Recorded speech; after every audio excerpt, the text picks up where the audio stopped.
يا أيها الناس كلوا مما في الأرض حلالا طيبا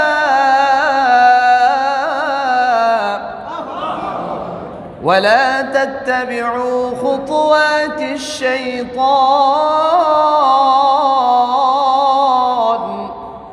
إنه لكم عدو মুবিন।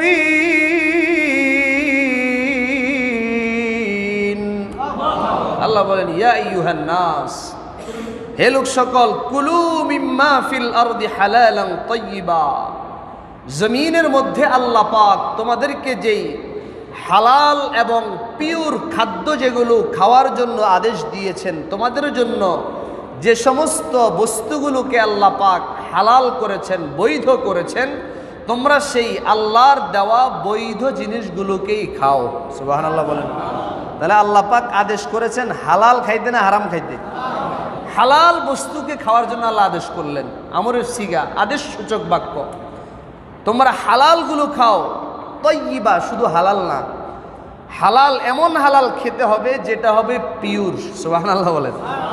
এমন হালাল না যে হালালের মধ্যে সন্দেহ আছে, বরং এমন হালাল বস্তু তোমরা ভক্ষণ করবা, খাইবা এবং হালাল অনুযায়ী আমল করবা, তাহলেই আমি আল্লাহ তোমার ওই হালাল খাদ্যের বিনিময়ে তোমার প্রত্যেকটা ইবাদত আমি আল্লাহ কবুল করে নেব। হারাম খাইয়া ইবাদত করলে ওই ইবাদত আল্লাহর কাছে কবুল হয় না। আপনি হারামের মধ্যে লিপ্ত থাকলে আল্লাহর কাছে ধরা খেতে হবে। আল্লাহ এই জন্য সরাসরি আদেশ করছেন হালাল খেতে হবে। এখন হালাল খাওয়ার ক্ষেত্রে যারা আমরা হারামের মধ্যে ডুবে যাই, জড়িয়ে যাই, আল্লাহ বলেন, ওয়ালা তাত্তাবিউ খুতুওয়াতিশ শাইতান, বান্দা তুমি ভক্ষণ করার ক্ষেত্রে, রিজিকের ক্ষেত্রে, যে কোনো আমল করার ক্ষেত্রে খবরদার শয়তানের ওয়াসওয়াসার মধ্যে তোমরা লিপ্ত হয়ে যাও না। শয়তানের ধোকায় পড়ে শয়তানের অনুসরণ করিও না। ইন্নাহু লাকুম আদুউম মুবিন, কারণ হলো শয়তান তোমাদের স্পষ্ট শত্রু। শয়তান কি আমাদের বন্ধু না শত্রু? এই যে শত্রু আমাদের শয়তান, কোনো অস্পষ্টতা আছে নাকি স্পষ্ট? আল্লাহ বলেন স্পষ্ট শত্রু, প্রকাশ্য শত্রু।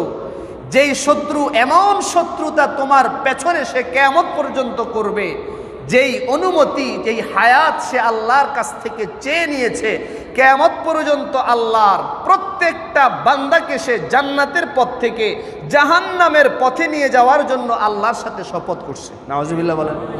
তাহলে সে ঘোষণা দিয়ে আমাদের শত্রু হয়েছে। যেহেতু সে ঘোষণা দিয়ে দিয়েছে আমাদের শত্রু, এই জন্য আল্লাহ বলেন লা তাত্তাবিউ খুতুওয়াতিশ শাইতান। শয়তান যদি তোমার ধোকা দেয় যে এটা খাও, ওটা খাও, ওটার দিকে নজর দাও, আল্লাহ রাব্বুল আলামিন বলেন না, শয়তানের এই ওয়াসওয়াসার অনুসরণ করা যাবে না, কারণ সে তোমাদের প্রকাশ্য শত্রু। এই হলো আয়াতের তরজমা। এই আয়াতের শানে নুজুল, আল্লাহ পাক এই আয়াতটা কেন নাজিল করলেন? আরবের কিছু মুশরিক এবং বর্তমানেও ওই মুশরিকরা আছে, তারা মনে করত দেব দেবীর নামে হালাল যে সমস্ত প্রাণী আছে, যেমন ভেড়া, দুম্বা, বকরি, উট, মহিষ যেগুলো আছে, তারা মনে করে দেবদেবীর নামে যদি এই উট, মহিষ, ভেড়া, দুম্বা, বকরি যেগুলোকে আল্লাহ পাক বান্দার জন্য হালাল করেছেন, ওগুলো তারা না খেয়ে নিজেদের উপরে ওগুলোকে হারাম করে দেবদেবীর নামে তারা উৎসর্গ করে দেয়। নাউজুবিল্লাহ, আসতে বলেন। তারা এগুলো দেবদেবীর নামে উৎসর্গ করে। তাদের আশা হলো এবং তাদের বিশ্বাস এটা যে আমি যে দেবদেবীর নামে এই ছাগলটাকে ছেড়ে দিলাম, এই বকরিটাকে ছেড়ে দিলাম, এই দুম্বাটাকে ছেড়ে দিলাম, আমি যে খেলাম না, আমার উপরে এই যে না খাওয়ার কারণে আমার দেবতা, আমার প্রভু আমার উপরে খুশি হয়ে যাবে এবং কিয়ামতের ময়দানে তার নামে এই পশুটাকে ছেড়ে দেওয়ার উসিলায় আল্লাহর কাছে সুপারিশ করে, অথবা এক অংশের দায়িত্ব বা তাদের বিশ্বাস হলো যে সরাসরি তাদের দেবতা তাদেরকে জান্নাত পর্যন্ত পৌঁছায় দিবে। আচ্ছা বলেন তো, এই যে উট, ভেড়া, দুম্বা, গরু, মহিষ যেগুলো আছে, এগুলো আমাদের জন্য খাওয়া হালাল না হারাম? আর একটু জোরে বলেন, হালাল না হারাম? হালাল। আল্লাহ পাক হালাল করেছেন। এখন তারা আল্লাহর হালাল করা বস্তুটাকে দেবদেবীর নামে উৎসর্গ করে তারা এটাকে হারাম নিজেদের জন্য বানিয়ে নিয়েছে। বলেন তো তারা সরাসরি কার বিষয়ের উপরে হস্তক্ষেপ করছে? আল্লাহর বিধানের উপরে হস্তক্ষেপ তারা করেছে।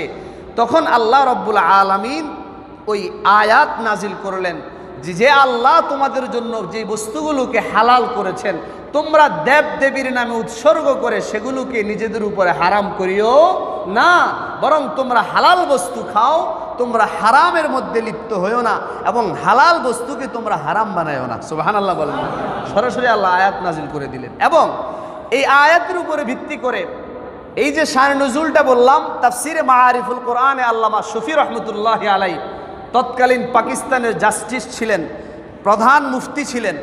বর্তমানে ওনার ছেলে আল্লামা তকি উসমানী হাফিজাহুল্লাহ, যিনি পাকিস্তানের জাস্টিস ছিলেন দীর্ঘ সময় এবং প্রধান মুফতি পাকিস্তানের আল্লামা তকি উসমানী হাফিজাহুল্লাহ, ওনার বাবা তাফসিরের কিতাবে এটা লেখেন এবং মাসআলা একটা উল্লেখ করেন। মাসআলা হলো, বর্তমানে আমাদের এই উপমহাদেশে কিছু পীরের নামে ভণ্ড পীরদের মাজার আছে না নাই? বুঝার বিষয় এই আয়াতের পরিপ্রেক্ষিতে মাসালা, যেই সমস্ত মুরিদানরা বাবার নামে গরু মাজারে ওরসের মধ্যে পাঠায়, এমন ঘটনা ঘটে কি ঘটে না?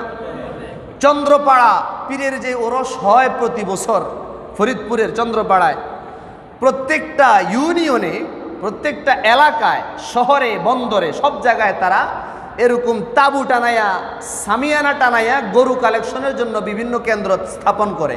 আপনারা দেখছেন কি না? এই যে কালশিতে আছে, 1 নম্বরে আছে, বিভিন্ন জায়গায় তারা এরকম ওরসকে উপলক্ষ করে তাবু টানিয়ে গরু কালেকশন করে এবং তাদের যেই বক্তব্য সেটা হলো, যদি বাবার নামের ওরসে যদি আপনি একটা গরু দান করেন, সদকা করেন বা বাবার নামে যদি আপনি উৎসর্গ করেন, বাবা আপনাকে কিয়ামতের ময়দানে এর বিনিময়ে জান্নাতে নিয়ে যাবে।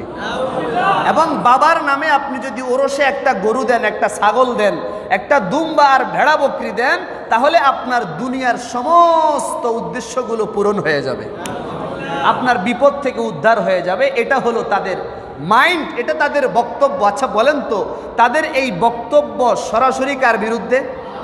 আরো জোরে বলেন কার? আল্লাহ। আল্লাহ বলেন, আমি আল্লাহ যেগুলোকে হালাল করলাম সেগুলোকে হালালের জায়গায় রাখো। এখন যদি তোমরা তোমাদের দেবদেবীর নামে অথবা পীরের নামে অথবা বাবার নামে যদি তোমরা উৎসর্গ করো, আল্লাহর দেওয়া হালাল বস্তুটাকে তুমি হারাম বানিয়ে ফেললা, তুমি নিজের জন্য ওটাকে খাওয়া জায়েজ মনে করো না, হারাম মনে করো, তুমি তো সরাসরি আল্লাহর বিধানের বিরুদ্ধাচরণ করলা। কথা ঠিক না বে ঠিক? এটা হলো সরাসরি আল্লাহর বিধানের বিরুদ্ধাচরণ। আল্লাহ আমাদের সকলকে এই জাতীয় কর্মকাণ্ড থেকে হেফাজত করেন, বলেন আমিন। এটা সরাসরি শিরিকের অন্তর্ভুক্ত হয়ে যাবে, আল্লাহ আপনার উপরে নারাজ হয়ে যাবেন। এজন্য বাবার নামে বিভিন্ন মাজারে, ওরসে কোনো ভেড়া বকরি এগুলো মান্যত করা যাবে? আরো জোরে বলেন, যাবে না। এবং সদকা করা যাবে না। বরং আপনার যদি সদকা করতেই হয়, যদি আপনার টাকা বেশি হয়ে যায় অথবা যদি কোনো মান্যত করতে হয় বিপদে পড়লে, তাহলে আমাদের বাংলাদেশে কওমি মাদ্রাসার অভাব নাই। বহু এতিম তলাবা ছাত্ররা বোর্ডিংয়ে তারা খানা খায়, বাবা নাই, মা নাই। আপনি প্রয়োজন ওই বোর্ডিংয়ে আপনি মান্যত করতে পারেন, আপনার সেই মান্যতটা কবুল হবে আল্লাহর দরবারে এবং আপনার ওই সৎকার দ্বারা, ওই দানের দ্বারা আপনার সওয়াব হবে। সুবহানাল্লাহ বলেন। এজন্য আমরা জেনে বুঝে আমাদের আমলটাকে, ঈমানটাকে রক্ষা করার চেষ্টা করব। রব্বুল আলামিন আমাদের সকলকে তৌফিক দান করেন, বলেন আমিন। আল্লাহ রব্বুল আলামিন বলছেন, ওয়ালা তাত্তাবিউ খুতুওয়াতিশ শাইতান, শয়তানের ওয়াসওয়াসায় পড়া যাবে না, অনুসরণ করা যাবে না, কারণ সে তোমাদের প্রকাশ্য শত্রু। এখন প্রকাশ্য শত্রু কি আদেশ দেয় আল্লাহ বলেন, ইন্নামা ইয়া'মুরুকুম বিস-সুই ওয়াল ফাহশা,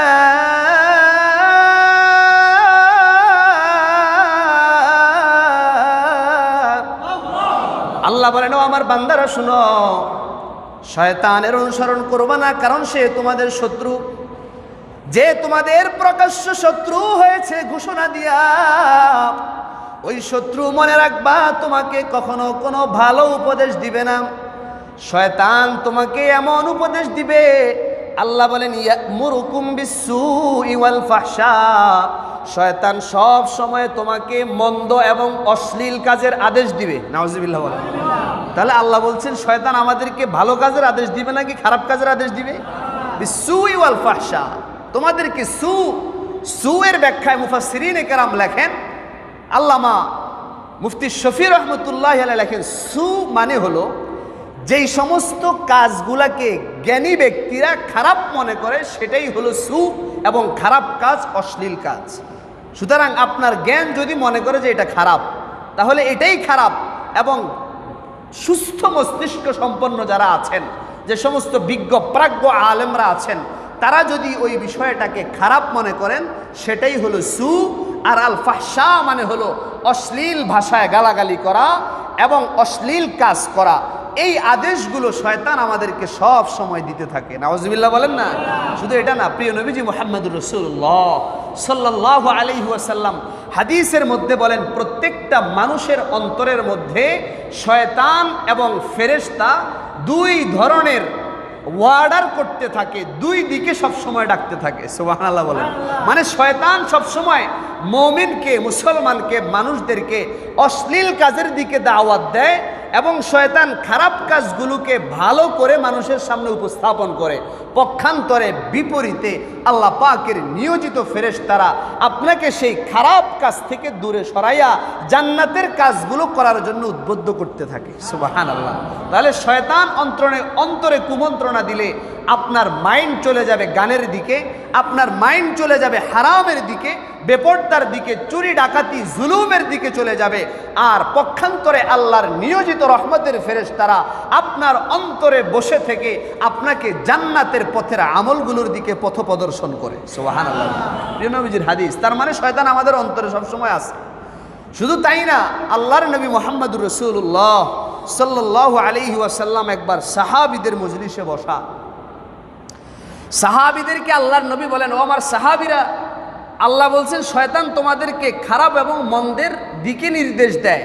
শুধু তাই না, সব সময় শয়তান তোমাদের শরীরের ভিতরে, এমন কি রক্ত যেমন তোমাদের রগের ভিতরে চলাচল করে, শয়তান তোমাদের ওই রগের ভিতরে পর্যন্ত ঢুকে যায়। নাউজুবিল্লাহ বলেন। অর্থাৎ শয়তান তোমাদের রক্তের সাথে চলাচল করে, সদা সর্বদা সে প্রতিজ্ঞাবদ্ধ থাকে কিভাবে কুমন্ত্রণা দিলে পরে, কিভাবে ওয়াসওয়াসা দিলে পরে তোমাকে জাহান্নামে নিয়ে যাওয়া যায়। আল্লাহর নবী বলেন, শয়তান তোমাকে সর্বপ্রথম যেই বিষয়ে কুমন্ত্রণা দিবে সেটা হলো ঈমানের ব্যাপারে। কিসের ব্যাপারে? নবী বুখারী শরীফের 3272 নম্বর হাদিসে বলেন, হাদিসের বর্ণনাকারী হলেন হযরতে আবু হুরায়রা রাদিয়াল্লাহু তাআলা عن أبي هريرة رضي الله تعالى عنه قال رسول الله صلى الله عليه وسلم আল্লাহর নবী একবার সাহাবীদের মজলিসে বসা ডাক দিয়া বলে, ও আমার সাহাবীরা, ইয়া সাহাবী, ও আমার সাহাবীরা, কানগুলো লাগায় শোনো। আল্লাহ তোমাদেরকে ওয়াজ করেছেন, নসিহত করেছেন, শয়তানের কুমন্ত্রণায় পড়া যাবে। আল্লাহর নবী বলেন, আল্লাহর এই আয়াতের ব্যাখ্যায় আমি তোমাদেরকে কিছু হাদিস বলি, শোনো।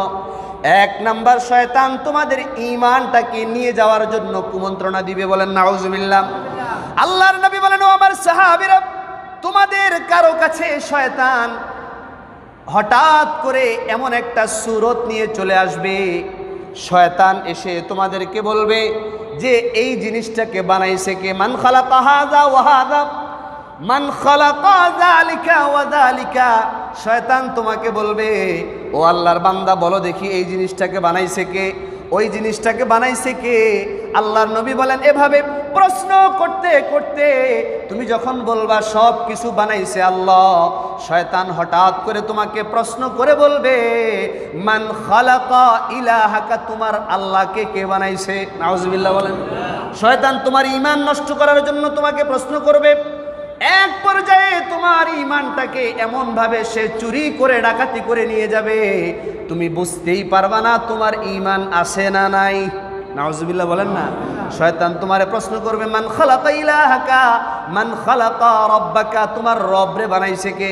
তোমার রব যদি সব কিছু বানায় থাকে তাহলে তোমার রবরে বানাইছে কে? আল্লাহর নবী বলেন, ও আমার সাহাবীরা, যখন তোমাদের কারো অন্তরে এমন কুমন্ত্রণা শয়তান ঢেলে দেয়, তখন তোমরা সবাই পড়বা, আউযু বিল্লাহি মিনাশ শাইতানির রাজিম। সুবহানাল্লাহ বলেন। আল্লাহর নবী বলেন, শয়তান যখন তোমাদের অন্তরের মধ্যে ঈমানটাকে নষ্ট করার জন্য এমন কুমন্ত্রণা দিয়ে দেয়, অর্থাৎ তোমার অন্তরে তোমার মেধায় যদি এ জাতীয় প্রশ্ন চলে আসে, তাহলে মনে করবা সরাসরি শয়তান তোমার এই ধোঁকাটা দিচ্ছে। তখন তুমি শয়তান থেকে আল্লাহর কাছে আশ্রয় চাইবা, পড়বা আউযু বিল্লাহ আউযু বিল্লাহি মিনাশ শাইতানির রাজিম। আল্লাহ, আমি আপনার কাছে বিতাড়িত শয়তান থেকে, অভিশপ্ত শয়তানের কুমন্ত্রণা থেকে আশ্রয় চাচ্ছি। সুবহানাল্লাহ পড়বেন তো ইনশাআল্লাহ।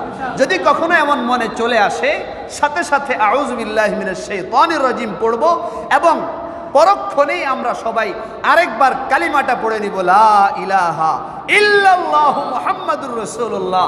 নবী বলেন এটা পড়লে কি হবে, যখন তুমি শয়তান থেকে পানা চাইয়া আবার কালিমাটা মুখ দিয়ে উচ্চারণ করবা, শয়তান তখন নারাজ হয়ে দৌড় দিয়ে চলে যাবে। সুবহানাল্লাহ বলেন। তাই আমরা আল্লাহকে নারাজ করব নাকি শয়তানকে নারাজ করব? আর একটু জোরে বলেন, কাকে? শয়তানকে। আল্লাহ আমাদের সকলকে মৃত্যু পর্যন্ত ঈমানটাকে অটুট অবিচল রাখার তৌফিক দান করেন, জোরে বলেন আমিন। 2 নম্বর, আল্লাহর নবী বলেন তোমাদেরকে শয়তান ওয়াসওয়াসা দিবে তোমাদের পবিত্রতার ক্ষেত্রে। অত্যন্ত গুরুত্বপূর্ণ মাসালা। পবিত্রতার ক্ষেত্রে বলতে আমরা যখন অজু করি, অনেক সময় অজু করার পরে অজু শেষ, কিন্তু মনের ভিতরে ওয়াসওয়াসা দেয় যে হাতটা মনে হয় পুরো ধুই নাই ঠিক মতো, মুখের কোনো জায়গা দিয়ে মনে হয় খালি রয়ে গেছে, অথবা পায়ের নিচে কোনো জায়গায় শুকনা। এমন হয় কি হয় না আপনাদের? আমারও মাঝে মধ্যে হয়, মাঝে মধ্যে আমাদেরও হয়, সবারই হয় টুকটাক। এবং অনেক সময় এমন হয় এক নামাজে উজু করছেন, আরেক নামাজে উজু আছে। আল্লাহর নবী বলেন শয়তান তোমাদেরকে ওয়াসওয়াসা দিবে, মনে হয় তোমার উজু চলে গেছে, তোমার উজু চলে গেছে, তুমি টের পাও নাই। আল্লাহর নবী বলেন এই ক্ষেত্রে যখন শয়তান তোমাকে ধোঁকা দেয়, এরকম একটা ঘটনা নবীজির এক সাহাবীর সাথে ঘটছে। আল্লাহর নবী মুহাম্মদুর রাসূলুল্লাহ সাল্লাল্লাহু আলাইহি ওয়াসাল্লাম সহিহুল বুখারীর 137 নম্বর হাদিসে বর্ণনা করেন। এই হাদিসের বর্ণনাকারী হলেন হযরতে আব্বাদ ইবনে তামিম রাদিয়াল্লাহু রাহমাতুল্লাহি আলাইহি। হযরতে আব্বাদ ইবনে তামিম তার চাচা থেকে বর্ণনা করেন। আন আব্বাদ ইবনে তামিম রাদিয়াল্লাহু তাআলা আনহু আন আম্মিহি قال قال رسول الله صلى الله عليه وسلم। আল্লাহর নবীর কাছে আল্লাহর নবীর একজন সাহাবী আয়েশা বলল, ইয়া রাসূলুল্লাহ, ইয়া হাবিবাল্লাহ, আমার কাছে শয়তান আয়েশা এমন ভাবে কুমন্ত্রণা দেয়, মনে হয় আমার ওযু চলে গেছে, মনে হয় যেন আমার নামাজে ডিস্টার্ব হয়েছে, মনে হয় যেন আমার পবিত্রতা নষ্ট হয়ে গেছে। বিভিন্ন সময় আমার এমন কুমন্ত্রণা হয়। আল্লাহর নবী বলেন, ও আমার সাহাবী শুনো, যখন তোমার অন্তরে এমন কুমন্ত্রণা হয়, তখন তুমি পুরাপুরি নিশ্চিত না হলে পুনরায় ওযু করতে যাইবা না। সুবহানাল্লাহ বলেন। মানে পরিপূর্ণ যদি নিশ্চিত আপনি না হন যে আপনার ওযু ভেঙে গেছে, অথবা পরিপূর্ণ নিশ্চিত যদি না হন যে হাতের অমুক অংশ আমি ধৌত করি নাই, পায়ের অমুক অংশ শুকনা রয়ে গেছে, এটা শুধু অনুমান করলে শয়তানের ধোকায় পড়ে আবার ওযু করতে যায় নামাজের 1 রাকাত মিস করো না। শয়তান তোমার নামাজ থেকে দূরে রাখার জন্য এরকম ধোকা দিবে।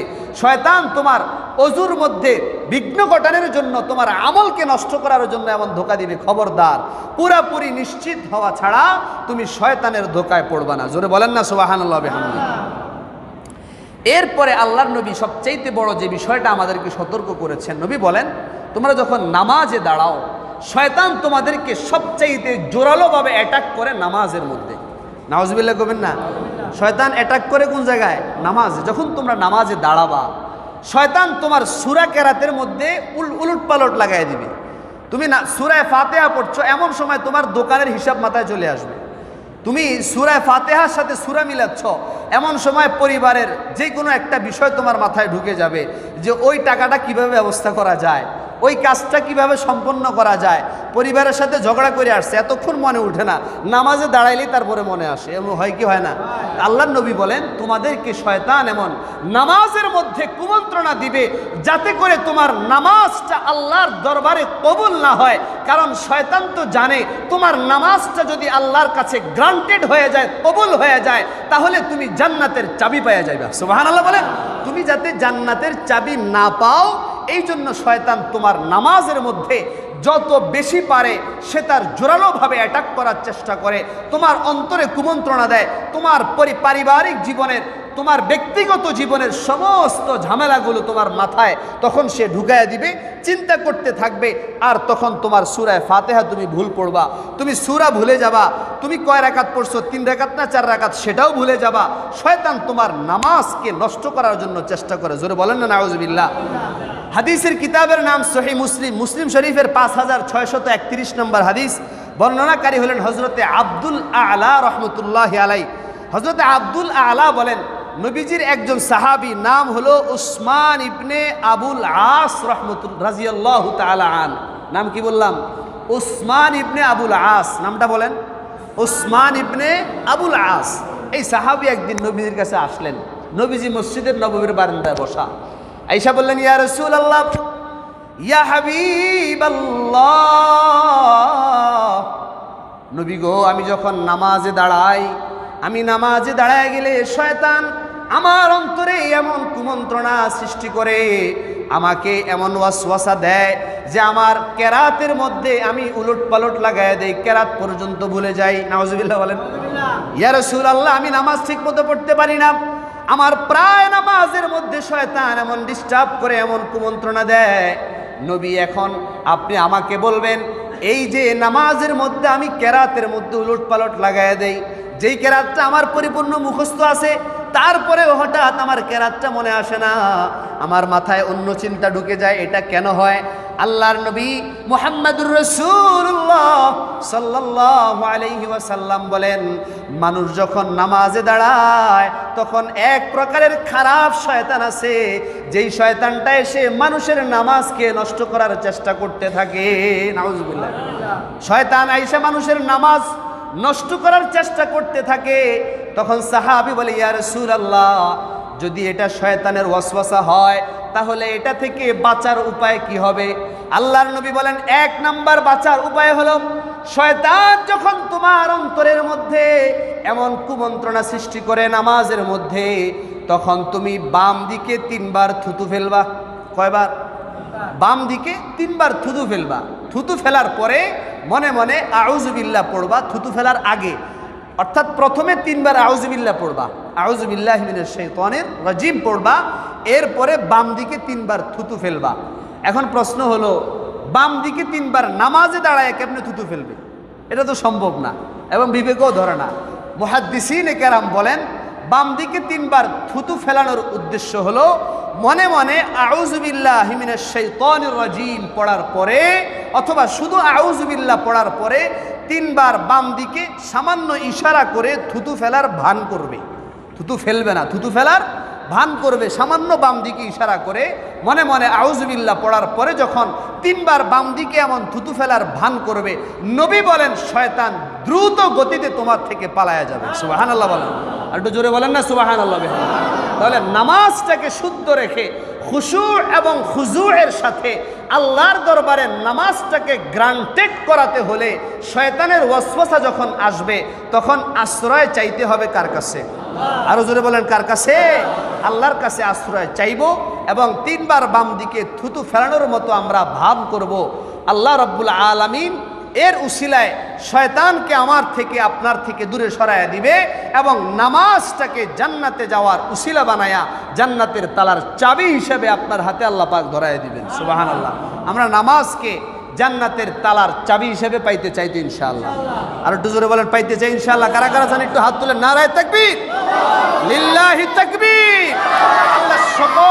আল্লাহ আমাদের সকলকে নামাজকে এমন ভাবে শয়তানের ওয়াসওয়াসা মুক্ত করে পড়ার তৌফিক দান করুন। আল্লাহর ভয় দিলে নিয়ে নামাজকে আদায় করার তৌফিক দেন, যেভাবে নামাজ পড়লে পরে জান্নাতের চাবি হাতে পাওয়া যাবে। বলেন আমিন। এরপরে 2 নম্বর টিপস আল্লাহর নবী বলেন, ও আমার সাহাবীরা, যখন তোমার অন্তরে শয়তানের কুমন্ত্রণা আসবে, নামাজে দাঁড়াইয়াই তুমি তোমার মনের ভিতরে কয়েকটা জিনিস সাথে সাথে নিয়ে আসবা। 1 নাম্বার, মনে করবা তুমি সেজদার জায়গার দিকে তাকায়া থাকবা, যেখানে তুমি সেজদা দিবা হুবহু ওই জায়গায় তাকাবা, তোমার দৃষ্টিকে সেখানে রাখবা এবং মনে করবা ওই জায়গায় তোমার আল্লাহ আছেন। সুবহানাল্লাহ। আর একটু আস্তে কর না, সুবহানাল্লাহ। সামনে থাকে কে? এখানে দেওয়াল থাকে না আল্লাহ থাকে? আল্লাহ থাকে। প্রিয় নবীজি বলেন সামনে দেওয়াল না, সামনে আল্লাহ থাকে। এই জন্য দেওয়ালে তোমরা থুতু ফেলবা না, দেওয়ালে তোমরা ময়লা ফেলবা না, কারণ সামনে দেওয়াল থাকে না, সামনে সরাসরি আল্লাহ থাকেন। সুবহানাল্লাহ। তুমি যখন আলহামদুলিল্লাহ রাব্বিল আলামিন পড়ো, আল্লাহ সাথে সাথে তোমার জবাব দেয় হামিদানি আব্দি, আমার বান্দা আমার প্রশংসা করছে। সুবহানাল্লাহ। তাহলে আল্লাহ সামনে আছে না নাই? সব জায়গায় আছেন। এই জন্য আল্লাহর নবী বলেন যখন নামাজে দাঁড়াবা, খুব খেয়াল করে শুনবেন, সামনে সেজদার জায়গার দিকে দৃষ্টিকে তুমি নিবদ্ধ করবা এবং মনে করবা সামনে আল্লাহ রাব্বুল আলামিন আছেন। সুবহানাল্লাহ। আল্লাহ যদি সামনে থাকে তাহলে নামাজ আর উল্টাপাল্টা চিন্তা করার কথা মনে আসবে না, কারণ সামনে আমার আল্লাহ আছে। কথার কথা, যদি ছাত্রের সামনে উস্তাদ থাকে তাহলে ছাত্র কি দুষ্টামি করবে না ঠিকমতো পড়ালেখা করবে? কার ভয়ে? উস্তাদের ভয়ে।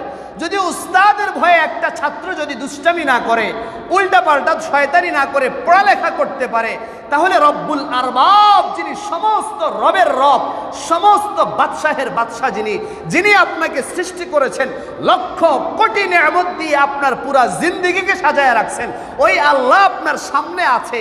এরপরে দাঁড়াইয়া উল্টাপাল্টা চিন্তা করার আর কোনো সুযোগ আছে? আর একটু জোরে বলেন আছে? এজন্য নবী বলেন নামাজে দাঁড়াইয়া মনে করবা সামনে কে আছে? আল্লাহ। এটা আল্লাহ পাক আমাদেরকে মনে করার তৌফিক দেন, বলেন আমিন।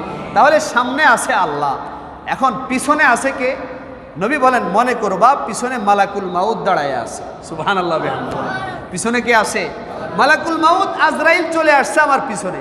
আচ্ছা বলেন তো, আপনার ফাঁসির অর্ডার হয়ে গেছে, হওয়ার পরে যদি জল্লাদ আপনার সামনে দাঁড়ায়া থাকে বা আপনার পেছনে দাঁড়ায়া থাকে, দড়ির মধ্যে আপনার গলাটাকে ঝুলাইয়া দিবে, তখন আপনার দিলে ভয় আসবে কি আসবে না? আর একটু জোরে বলেন আসবে কি আসবে না? তো মালাকুল মাউত আমাদের জান কবজ করার জন্য যদি চলে আসে, যে কারো অন্তরে ভয় ঢুকবে, আল্লাহ নবী বলেন তুমি নামাজে দাঁড়াইয়া মনে করবা পিছনে মালাকুল মাউত আছে, যে কোনো মুহূর্তে তোমার জানটাকে কবজ করে ফেলবে। যদি তুমি এটা দিলে নিয়ে আসো, তাহলে তোমার অন্তরে আর অন্য অন্য দুশ্চিন্তা আসবে না, খারাপ চিন্তা আসবে না, দুনিয়ার চিন্তা ঢুকবে না। তখন তোমার দিলের ভিতরে মৃত্যুর ভয় থাকবে আর জান্নাতের আশা থাকবে। সুবহানাল্লাহ। 3 নাম্বার, তোমার ডান দিকে মনে করবা যে আমার ডানে হলো জান্নাত। সুবহানাল্লাহ বলো। ডানে কি আছে? আর বাম দিকে তোমার জাহান্নাম। তো এখন চিন্তা করতে হবে, সামনে আল্লাহ, পিছনে মালাকুল মাউত, ডানে জান্নাত, বামে জাহান্নাম। আমার আল্লাহ সামনে প্রেজেন্ট, পিছনে মালাকুল মাউত যদি আমার জানটা এখন কবজ করে, আমি নামাজটাকে এমনভাবে আল্লাহর ভয়ে আদায় করব, আমি জাহান্নামের ভয় মনে রেখে এমনভাবে আদায় করব যে মালাকুল মাউত যদি এখন আমার জানটাকে কবজ করে, আমি বাম দিকে নয় বরং ডান দিকে আল্লাহর জান্নাতে চলে যাব। সুবহানাল্লাহ। জোরে বলেন না সুবহানাল্লাহ। তাহলে এই চিন্তা যখন নবী বলেন তোমার সামনে যখন চলে আসবে এবং তুমি মনে করবা যে তোমার পায়ের নিচে ফুলসিরাত, মানে তুমি ফুলসিরাতে দাঁড়ায় আসো। সুবহানাল্লাহ বলেন। তুমি ফুলসিরাতের মধ্যে দাঁড়ায় আসো, এদিক সেদিক নড়াচড়া করা যাবে না, নামাজের মধ্যে উলট পালট করা যাবে না, নামাজের মধ্যে 4 দোকানের হিসাব বেরানো যাবে না।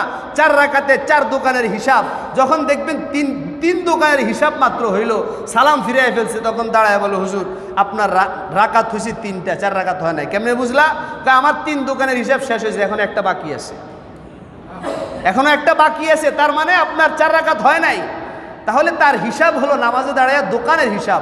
আল্লাহর নবী বলেন না বান্দা, তুমি নামাজটাকে এমনভাবে পড়বা আনতাবুদাল্লাহা কাআন্নাকা তারাহু, এমনভাবে পড়বা কেমন যেন তুমি আল্লাহকে দেখছো। সুবহানাল্লাহ। সুবহানাল্লাহ বলেন। নামাজকে এমনভাবে পড়তে হবে কেমন যেন তুমি আল্লাহকে সরাসরি দেখছো। নবী বলেন ফাইল্লাম তাকুন তারাহু ফাইন্নাহু ইয়ারাক।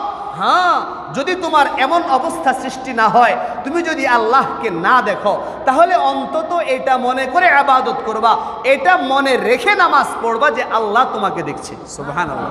আমাকে নামাজে দেখতেছেন কে? আল্লাহ। তো নামাজে আল্লাহ যদি আমাকে সিসি ক্যামেরা দিয়ে পর্যবেক্ষণ করতে থাকেন, আল্লাহর সিসি ক্যামেরার রাডারের বাহিরে 1 সেকেন্ড যাওয়ার ক্ষমতা কারো নাই। সুতরাং সতর্ক থাকতে হবে। আমার আল্লাহ আমাকে জাস্টিফাই করছেন, আমার আল্লাহ আমাকে রক্ষণাবেক্ষণ করছেন, আমার আল্লাহ আমাকে সব সময় দেখাশোনা করছেন। সুতরাং আমি আমার আল্লাহর ভয় দিলে রেখে নামাজটা পড়ব। সুবহানাল্লাহ। তাহলে নামাজে দাঁড়াইয়া সবাই একটু আমার সাথে বলেন সামনে কে থাকেন? পেছনে কে? ডানে বামে জাহান্নাম, এবং পায়ের নিচে কি? ফুলসিরাত। এই 5টা জিনিস মনে রাখতে পারবো তো ইনশাআল্লাহ? সবাই মনে রাখবো, এটা মনে রেখে নামাজে কয়েকদিন দাঁড়ান না, একটু নামাজ পড়ে দেখেন, দেখবেন ইনশাআল্লাহ দুশ্চিন্তা অনেক কমে যাবে, শয়তানের ওয়াসওয়াসা অনেক কমে যাবে। আর যদি তারপরেও ওয়াসওয়াসা চলে আসে, তাহলে ওই যে হাদিসে শিখানো আমলটা আউযুবিল্লাহ মনে মনে 3 বার পড়বো এবং বাম দিকে 3 বার থুতু ফেলে আমরা এরপরে নামাজের দিকে আবার মনোযোগী হওয়ার চেষ্টা করব। আল্লাহর নবী বলেন নামাজিদের মধ্যে 5 শ্রেণীর নামাজি আছে। কত শ্রেণীর? 5 শ্রেণীর নামাজি। এর মধ্য থেকে মাত্র 2 শ্রেণীর নামাজ আল্লাহর কাছে পৌঁছায়। মাত্র কয় শ্রেণীর?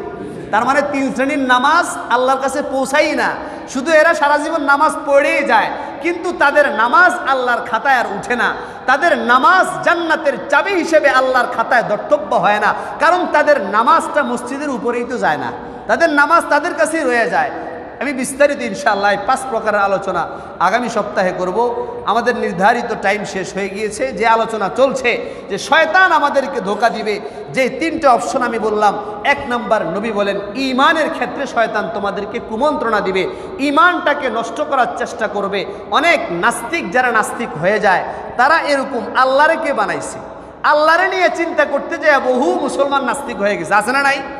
আমাদের বাংলাদেশে বহু নাস্তিক আছে, এরা এই আল্লাহরে নিয়ে গবেষণা করতে যায়, তারা নাস্তিক হয়ে গেছে, ঈমানটা চলে গেছে। এই জন্য আল্লাহ নবী বলেন তাফাক্কারু ফি খালকিল্লাহ ওয়ালা তাতাফাক্কারু ফিল্লাহ। বান্দা, তোমরা আল্লাহ পাকের সৃষ্টি নিয়ে গবেষণা করো, তাহলেই আল্লাহকে, আল্লাহর সৃষ্ট প্রত্যেকটা গাছের ঢালে ঢালে, প্রত্যেকটা পাতায় পাতায় তোমরা আল্লাহকে দেখতে পাইবা। সুবহানাল্লাহ। তোমরা পাথর দেখো, বাগানের ভিতরে ঢুকো, ফুল বাগানের দিকে তাকাও, ফুলের দিকে তাকাও, এক এক ফুলের এক এক সৌরভ, এক এক ফুলের এক এক ঘ্রাণ, এক এক কালার, ভিন্ন ভিন্ন কালার হয়ে যায়। আমের এক কালার, কাঁঠালের আরেক কালার, আমের ভিতরে এক মজা, কাঁঠালে আরেক মজা, প্রত্যেকটা ফলের আলাদা আলাদা ভ্যারাইটিস মজা পাওয়া যায়। ও বান্দা, মনে করো যে এই যে ভ্যারাইটিস আইটেমের ফলকে সৃষ্টি করছেন, ভ্যারাইটিস রকমের গাছকে উদ্গত করেছেন, ভ্যারাইটিস রকমের ঘাস কোন রবে উদ্গত করেছেন, যদি তুমি আল্লাহর সৃষ্টি নিয়ে চিন্তা করতে থাকো, 100% আল্লাহর প্রত্যেকটা সৃষ্টির মধ্যে তুমি আল্লাহকে খুঁজে পাইবা। সুবহানাল্লাহ বলেন। এই জন্য নবী বলেন তাফাক্কারু ফি খালকিল্লাহ, আল্লাহ সৃষ্টি নিয়ে চিন্তা করো, ওয়ালা তাতাফাক্কারু ফিল্লাহ, আল্লাহকে নিয়ে চিন্তা করবা না। কারণ যখন তুমি আল্লাহকে নিয়ে চিন্তা করতে যাইবা, মনে করবা আল্লাহর ব্যাপারে চিন্তা করার কুমন্ত্রণা শয়তান তোমাকে দিচ্ছে, নাউজুবিল্লাহ, তখন তুমি আশ্রয় চাইবা, ফিরে যাইবা।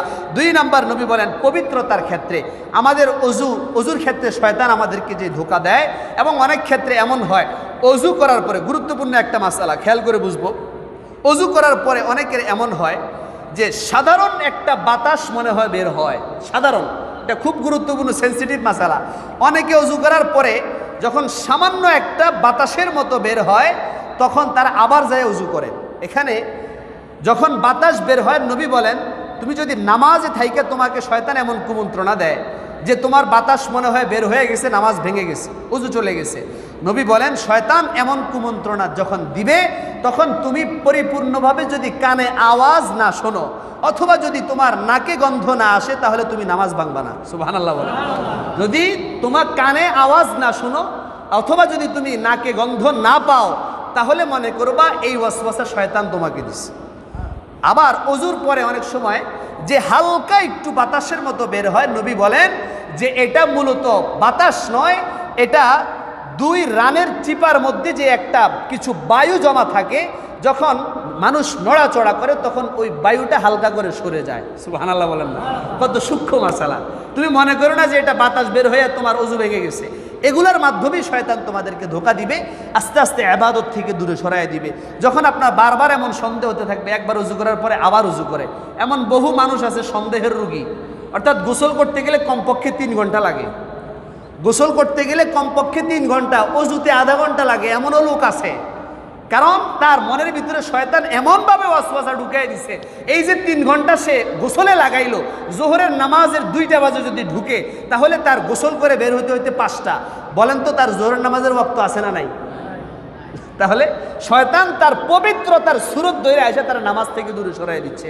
এই জন্য আমরা এই জাতীয় ওয়াসওয়াসা থেকে, শয়তানের কুমন্ত্রণা থেকে দূরে থাকবো, এবং আল্লাহ রব্বুল আলামিনের কাছে শয়তান থেকে আশ্রয় চাবো। 3 নম্বর নবী বলেন নামাজের মধ্যে সবচাইতে বেশি কুমন্ত্রণা দেয়। এই 3 জায়গায় কুমন্ত্রণা থেকে তোমরা যদি বেঁচে থাকতে পারো, ইনশাআল্লাহ শয়তান তোমার ঈমানকে কখনো কেড়ে নিতে পারবে না। সুবহানাল্লাহ। এবং শয়তান তোমাকে কখনো জান্নাতের পথ থেকে দূরে সরাইতে পারবে না। তোমার নামাজ যখন ঠিক হয়ে যাবে, তোমার থেকে সমস্ত অন্যায় অশ্লীল কাজ দূর হয়ে যাবে। নামাজ যখন ঠিক হয়ে যাবে, তুমি তোমার আল্লাহর সাথে একটা সম্পর্ক তোমার সৃষ্টি হয়ে যাবে, আল্লাহর সাথে কথোপকথন শুরু হয়ে যাবে, আর তোমার ঠিকানা তখন অটোমেটিকলি জান্নাত হয়ে যাবে। সুবহানাল্লাহ। আল্লাহ আমাদের সকলকে শয়তানের ওয়াসওয়াসা থেকে হেফাজতে থেকে আমলগুলো আল্লাহর সন্তুষ্টি অর্জনের উদ্দেশ্যে করে আল্লাহর জান্নাতের মেহমান হওয়ার তৌফিক দান করে।